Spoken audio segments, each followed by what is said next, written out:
বন্ধুরা কেমন আছো তোমরা? আশা করি তোমরা সকলে খুব ভালো আছো। সিম্পল ব্লগস উইথ অনুশ্রী চ্যানেলে তোমাদের সকলকে স্বাগত। তো নিয়ে চলে এসেছি আবারও একটা সানডে ব্লগ। তো আজ সানডে আর এখন ঘড়িতে বাজে 8:30। এখন থেকে আমি আমার ব্লগটা স্টার্ট করলাম। তো সকাল সকাল কাজ সমস্ত প্রায় সারা হয়ে গেছে আর আমি স্নান করে নিয়েছি। তো এখন একটু রেডি হব। তো চলো রেডি হয়ে যাই, তারপরে আবার তোমাদের সঙ্গে কথা বলছি। আর কী কারণে রেডি হচ্ছে সেটাও কিন্তু জানাবো। তো তার জন্য কি করতে হবে, তোমাদেরকে পুরো ব্লগটা স্কিপ না করে আমার সঙ্গে থাকতে হবে। তো চলো দেখতে থাকো বন্ধুরা, তোমাদের সঙ্গে আবার পরে কথা বলছি। তো সাজুগুজু করে রেডি হয়ে একদম আবার চলে এলাম ক্যামেরার সামনে। তো চলো এবার বেরিয়ে পড়া যাক। আর যাচ্ছি হচ্ছে আমি, বাবু আর হাজব্যান্ড, আমরা তিনজনে মিলে বেরোচ্ছি। তো চলো একদম রাস্তায় বেরিয়ে পড়ে সাজুগুজু করতে করতে অনেকটা টাইম কিন্তু অতিবাহিত হয়ে গেছে। তো একদম দেখো রাস্তায় বেরিয়ে পড়েছি। তো চলো, আর এই যে সামনে এরা দুজন, তো উঠে পড়েছি টোটোয় করে এখন চললাম। কোথায় যাচ্ছি বলো তো? কোথায় যাচ্ছি তো এখন আমি বলবো না, চলো তোমাদের সঙ্গে সমস্তটাই শেয়ার করবো। তো টোটোয় করে এখন এই সবে এসেছি দাসনগর, কিন্তু দাসনগরে কিন্তু আজকে নামবো না, আজকে যাব অন্য জায়গায়। তো চলো গিয়ে পৌঁছে যাই, তারপরে বলবো তোমাদের কোথায় যাচ্ছি। তো দেখতে থাকো ভিডিওটা, আশা করছি আজকের ভিডিওটা তোমাদের খুব ভালো লাগবে। আর ভালো লাগলে কিন্তু অবশ্যই একটা লাইক শেয়ার কমেন্ট করে দিও, আর চ্যানেলটা তো অবশ্যই সাবস্ক্রাইব করে দেবে। তো দেখলে তো বন্ধুরা, টোটো থেকে কিন্তু নেমে উঠে পড়েছি এখন বাসে। তো বাসে বসে বসে একটু ভিডিও করে নিলাম, তারপরে ক্যামেরাটা অফ করে রেখে দিয়েছিলাম। তারপরে অনেকক্ষণ পরে আবার ক্যামেরাটা অন করলাম এই যে ব্রিজে উঠে। তো তোমরা হালকা করে কি দেখতে পাচ্ছ দূরে ওটা কি দেখা যাচ্ছে? তো চলো তোমাদের বলেই দিই আমি কোথায় এসেছি। ওই যে দূরে দেখো দেখা যাচ্ছে মা ভবতারিণী মন্দির, মানে চলে এসেছি দক্ষিণেশ্বর। আর এসে বাস থেকে নেমেও পড়েছি। এসে পৌঁছালাম, কিন্তু এইদিকে দরজা বন্ধ, তাই সিঁড়ি দিয়েই উঠতে হচ্ছে এখন উপরে। তো চলো উপরে যাই, আগে পুজোটা দিয়ে নিই, তারপরে আবার তোমাদের সঙ্গে কথা বলবো। অনেকটা দেরি হয়ে গেছে, এখন যেতে বেজে গেছে দাঁড়াও 11:47, সরি 10:47, মানে 11:15 বেজে গেছে। তো ভিড়টা মোটামুটি ভালোই হয়েছে, বাস থেকে নামলাম তো এখানে এসেই বাস পুরো ফাঁকা হয়ে গেল। তো চলো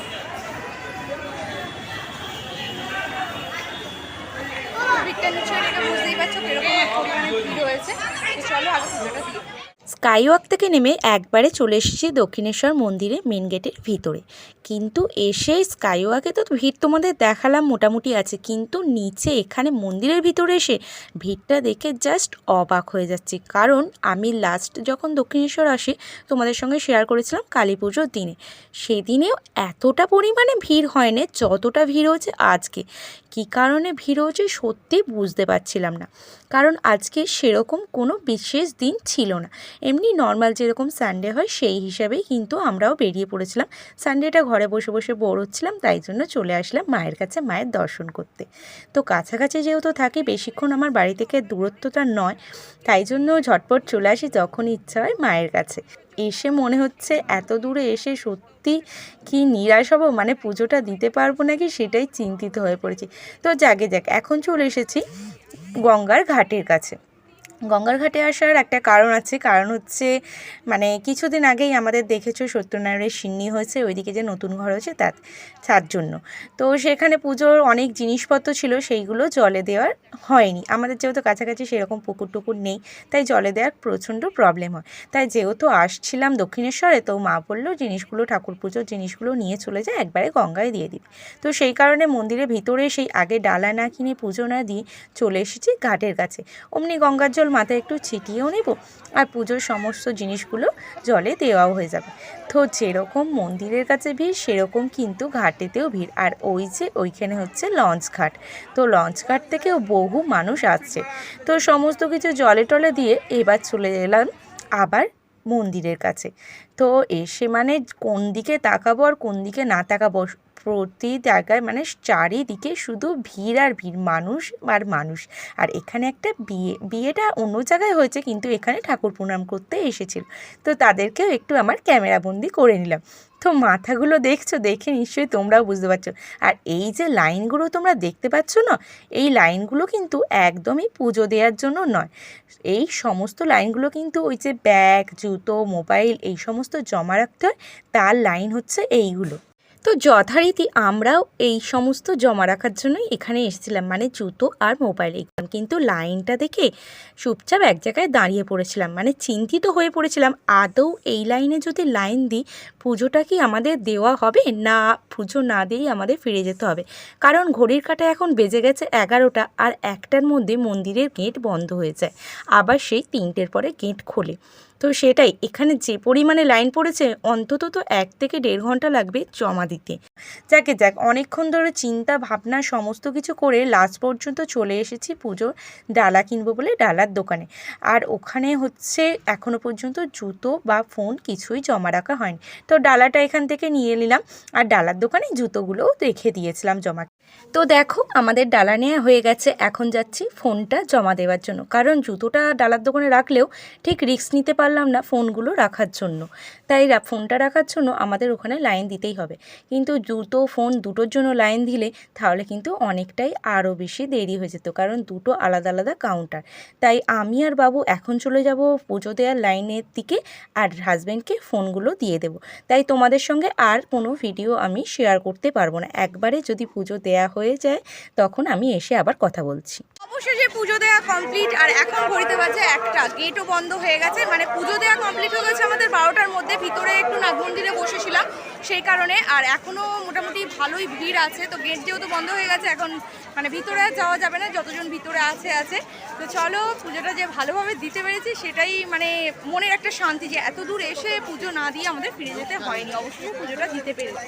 তো চলো এবার একটু খাওয়া দাওয়া করতে হবে, যেহেতু পুজো দেবো তাই জন্য কিছু খাওয়া হয়নি। জাস্ট পুজোটা দেওয়ার পরে একটু ঠাকুরের প্রসাদ ও জল খাওয়া হয়েছিল, আর ওরা টিফিন করে এসেছিলো। তো চলো এবার বাইরে যাই, আর ভিতরে ভিড়টা কিরকম আছে চলো একটু তোমাদের ঘুরিয়ে নিই, মানে আমরা কোথা থেকে লাইন। তো বন্ধুরা অন্য সময় কি হয়, এই যে এখানে জুতো ফোন ব্যাগ রাখার কাউন্টার আছে, তো এর পাশেই এই যে গেটটা আছে, এখান দিয়ে আমাদের ভিতরে যেতে দেওয়া হয়, এখান থেকে লাইনটা পড়ে। কিন্তু আজকে এত ভিড়ের কারণে লাইনটা কিন্তু ঘুরিয়ে দেওয়া হয়েছে, আর এদিকের গেটটা পুরো তালা দিয়ে দেওয়া হয়েছে, কেউ ভিতরে যেতে পারবে না। একমাত্র যারা পুজো দেবে লাইন দেবে, অনেকে এখান দিয়ে গিয়ে জাস্ট ছবি তোলে দাঁড়িয়ে থাকে, তো সেই সমস্ত কোনো কিছুই আজকে করা যাবে না। লাইনটা পুরো সেই বাইরের দিক দিয়ে করে দিয়েছে। তো কোথা থেকে আমরা লাইন দিয়েছি আর কিভাবে লাইনটা করেছে চলো তোমাদের দেখিয়ে আনি। তো দেখো বন্ধুরা, দক্ষিণেশ্বরে আসার যে স্কাইওয়াক থেকে নেমে মেন গেটটা সেটাও কিন্তু এখন বন্ধ করে দেওয়া হয়েছে। তো 1টার সময় মন্দির বন্ধ হয়ে গেছে, তাই ওই গেটটাও বন্ধ করে দিয়েছে। আর এই যে একটু এগিয়ে এসেই তোমরা যেই পার্কিং এরিয়াটা পাবে, তো এখান দিয়েই গিয়ে কিন্তু আমরা পুজো দেওয়ার জন্য লাইন দিয়েছিলাম। তো দেখো বাঁশ দিয়ে যে ঘেরা আছে এইগুলো কিন্তু সমস্ত লাইনে ভর্তি ছিল। তখন আমি কিন্তু পুরো গেটের বাইরে লাইন দিয়েছিলাম, আর এইটা একটা সাইডের গেট, এখান দিয়ে এখন তোমরা যাওয়া আসা করতে পারবে। মানে যে সময় মেন গেটটা বন্ধ থাকবে সেই সময় কিন্তু তোমরা বাইরে যেতে চাইলে এখান দিয়ে যেতে পারবে। তো দেখো একদম চলে এসেছি বাইরে, আর আমি লাইন দিয়েছিলাম হচ্ছে এই যে এই দোকানটার পাশে। তো এই জায়গাটা থেকে লাইন দিয়ে গিয়েছিলাম, আর এই জায়গাটা তোমরা দেখলে কীরকমভাবে বাঁশ দিয়ে পুরোটা গোল ঘেরা ছিল।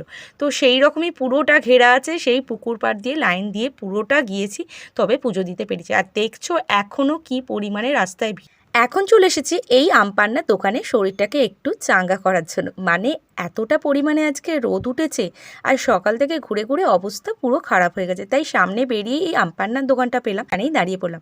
আর দেখো কি পরিমাণে ভিড়, এখনও বহু মানুষ পুজো দেওয়া যাদের হয়ে গেছে তারা ফিরে যাচ্ছে, ও কিছু কিছু মানুষ কিন্তু এখনও আসছে পুজো দেওয়ার জন্য। যেহেতু 3টের সময় গেট খুলে দেবে, তাই কিন্তু বহু মানুষ আবার পুজো দিতেও আসছে। আর দেখো ওখান থেকে চলে আসলাম একদম সামনে, স্কাইওয়াকের নিচে দিয়েই এখন যাব, কারণ এখন যাচ্ছি টিফিন করতে। তো টিফিন তো কিছু করা হয়নি, তোমাদের তখন বললাম, শুধু আমপান্নাটা ওখান থেকে খেয়েছিলাম। এখন চলে আসলাম এই পাশে। তো তোমরা স্কাইওয়াকের নিচে দিয়ে একটু আসলেই এরকম দুপাশে কিন্তু অনেক টিফিন করার, ভাত খাওয়ার সমস্ত কিছুর কিন্তু দোকান এখানে পেয়ে যাবে। তোমরা যে কোনো একটা দোকানে কিন্তু তোমাদের টিফিনটা সেরে নিতে পারো। তো আমরাও সেরকম একটা দোকানে এসে আমাদের টিফিনটা সেরে নিলাম। খাওয়া দাওয়া কমপ্লিট, আবার চলে আসলাম এই সাইডে মানে মন্দিরের দিকে। তো আর একটাই কারণ, এখন স্কাইওয়াকে উঠবো।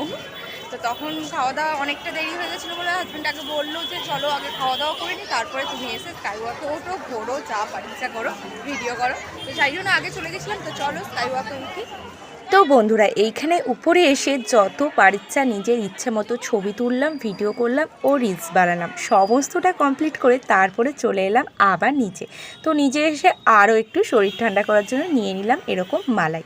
তো মালাই কুলফি এরকম তোমাদের কার কার খেতে ভালো লাগে অবশ্যই জানাবে। তো সমস্ত ছবি তোলা রিলস বানানোর সমস্ত কমপ্লিট, বেরিয়ে পড়েছি একদম বাইরে। দেখো রোডে বেরিয়ে পড়েছি, কিন্তু এখান থেকে কোথায় যাবো সেটাই চিন্তা করছি। মানে এখন ঘড়িতে বাজে 2:30, তো এত তাড়াতাড়ি ঘরে যাওয়ার একদমই ইচ্ছা নেই। তো সকালে প্ল্যান করা হয়েছিল যে দক্ষিণেশ্বরে পুজো দেবো, এখান থেকে চলে যাব কালীঘাট, কিন্তু এতটাই দেরি হয়ে গেল দক্ষিণেশ্বর পুজো দিতে গিয়ে, সেই কারণে কালীঘাটে আর যাওয়া হলো না। কিন্তু বাড়িতেও যাওয়ার একদমই ইচ্ছা নেই। তো চলো দেখা যাক কোথায় যাই, বাড়িতে যাই না অন্য কোথাও যাই। অন্য কোথাও গেলে অবশ্যই সেটাও শেয়ার করবো, আর বাড়িতে গেলে সেটাও তোমাদের সঙ্গে শেয়ার করবো। তো চলো আগে ডিসাইড করি, তারপরে আবার তোমাদের সঙ্গে কথা বলছি। অনেক ভাবনা চিন্তা করে শেষ পর্যন্ত কিন্তু আর কোথাও যাওয়া হয়নি। সোজা বাসে উঠে চলে এসেছিলাম কোনা হাইরোড। আর কোনা হাইরোড থেকে টোটো ধরে সোজা দাসনগর। দাসনগর কেন বাড়ি যাইনি, দাসনগরে নেমেছিলাম। তো সেখান থেকে হাঁটি হাঁটি করে তারপরে বাড়ি গেছি।